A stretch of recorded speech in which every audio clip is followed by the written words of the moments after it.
Berteologi secara konkret dan relevan. Nah, berteologi secara konkret dan relevan ini berarti menyusun dan mengungkapkan pemikiran teologis yang pertama, yaitu berakar pada realitas kehidupan nyata, bukan sekedar spekulasi abstrak.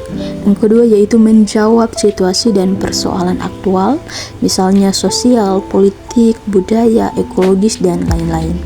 Yang ketiga yaitu mempunyai dampak nyata bagi kehidupan baik secara pribadi, gereja, dan masyarakat. Nah, contoh misalnya teologi yang berbicara tentang pengampunan tidak hanya mendiskusikan doktrin, tetapi juga bagaimana rekonsiliasi ini dapat terjadi di tengah konflik horizontal di masyarakat. Selanjutnya yaitu peran teologi konstruktif membangun teologi yang bermakna. Nah, teologi konstruktif ini berperan penting dalam membuat teologi menjadi konkret dan relevan karena pertama, yaitu bersifat kreatif dan relatif. Nah, ini bukan hanya mengulangi tradisi tetapi membangun pemikiran baru berdasarkan wahyu, pengalaman, dan kebutuhan zaman. Yang kedua yaitu mencari koherensi dan integrasi antar doktrin, yaitu terbuka terhadap dialog dengan ilmu pengetahuan, budaya, dan tantangan kontemporer.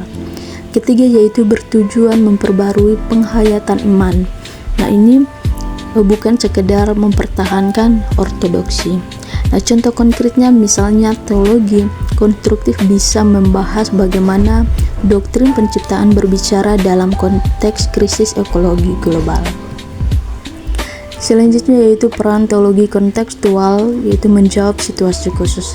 Nah, teologi kontekstual ini menjadikan teologi relevan karena pertama yaitu menggunakan pendekatan dari bawah ke atas, yaitu di mana pengalaman dan realitas lokal ini menjadi sumber dan lokasi berteologi.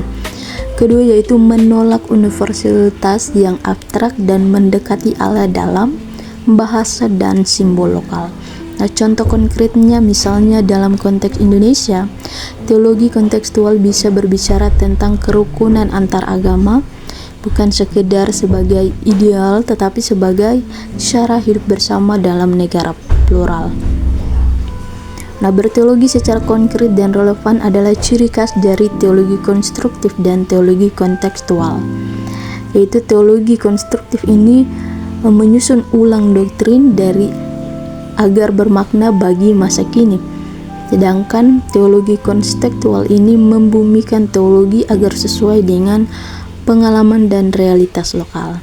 Nah, keduanya ini mengajak umat untuk beriman secara sadar, berpikir secara kritis, dan bertindak secara etis untuk menjadikan teologi bukan hanya kata, tetapi juga tubuh perjumpaan dan aksi.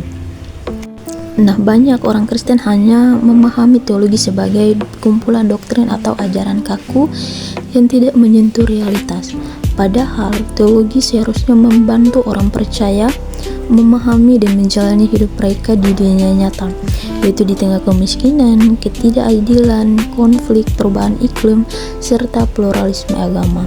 Nah, untuk itulah teologi tidak hanya dipikirkan, tetapi juga harus dihidupi.